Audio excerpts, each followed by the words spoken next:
Nama saya Datuk Ari Adriansyah Samsura. Saya dulu lulusan dari Teknik Planologi ITB atau sekarang dikenal sebagai Perencanaan Wilayah dan Kota. Kemudian saya melanjutkan sekolah S2 di Delft University of Technology dan kemudian S3 di Radboud University. Kedua-duanya S2 dan S3 saya itu berada di Belanda. Dan sekarang saya beraktivitas sebagai dosen juga di Radboud University, tempat saya dulu meluluskan S3 saya. Nah, bagaimana saya bisa menjadi dosen? Studi S3 saya adalah mengaplikasikan pendekatan game teori dalam proses perencanaan wilayah dan kota. Game teori sendiri sudah banyak diaplikasikan di berbagai macam ilmu yang lain, di ekonomi, di ilmu sosial, bahkan di psikologi. Tapi tidak cukup banyak ilmu ini diterapkan di bidang perencanaan wilayah dan kota. Padahal pendekatan game teori itu cukup relevan dengan perencanaan wilayah dan kota. Lalu kemudian dengan disertasi saya, pada saat itu supervisor saya berpikir untuk mengembangkan ini untuk menjadi proyek-proyek penelitian lanjutan. Dan kemudian kita juga berpikir seharusnya ilmu ini juga dimiliki oleh para mahasiswa di program perencanaan wilayah dan kota. Sehingga kemudian supervisor saya itu meminta saya untuk memberikan perkenalan game teori kepada mahasiswa perencanaan wilayah dan kota atau spatial planning kita sebut di sana. Nah, itulah awalnya.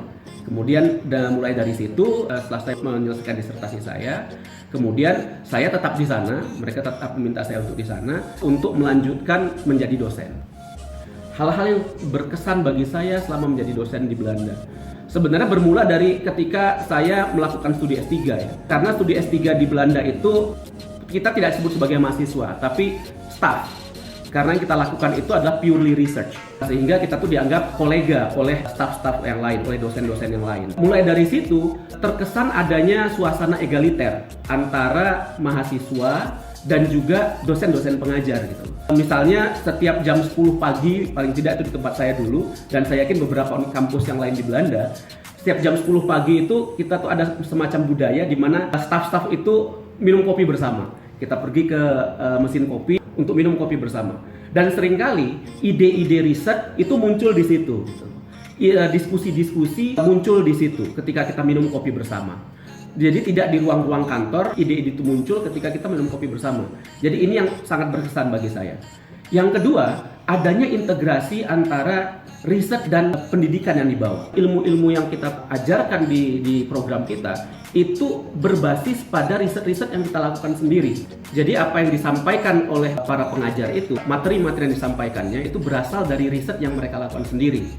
Sehingga dengan demikian, apa yang diajarkan, topik-topik pendidikan yang diajarkan itu cukup up to date karena berasal dari riset yang dilakukan pada saat itu juga atau riset yang sedang dilakukan atau telah dilakukan oleh para staf pengajar tersebut.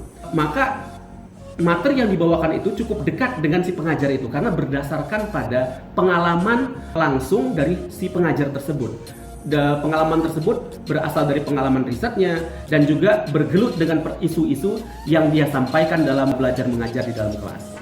Sehingga dengan demikian para peserta didik atau mahasiswa yang diajarkan itu cukup bisa mengikuti perkembangan yang terjadi yang terkait dengan persoalan-persoalan perencanaan wilayah dan kota. Karena memang proses pembangunan wilayah dan kota itu sangat dinamis, terus berkembang. Apa yang terjadi pada saat ini di kota tidak terjadi pada saat yang lalu. Misalnya, salah satunya adalah isu-isu tentang climate change. Saya ingat sekali ketika saya belajar dulu, ini tidak pernah diajarkan dan tidak pernah dibahas karena memang belum menjadi isu. Contoh yang lain lagi misalnya adalah interkonektivitas antar manusia dengan berkembangnya sosial media misalnya.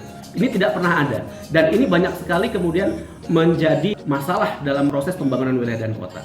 Dengan demikian mahasiswa atau peserta didik kemudian terus mengikuti perkembangan zaman dan dia bisa mengaitkan antar isu-isu yang terjadi pada saat itu dengan teori-teori yang diajarkan di dalam kelas.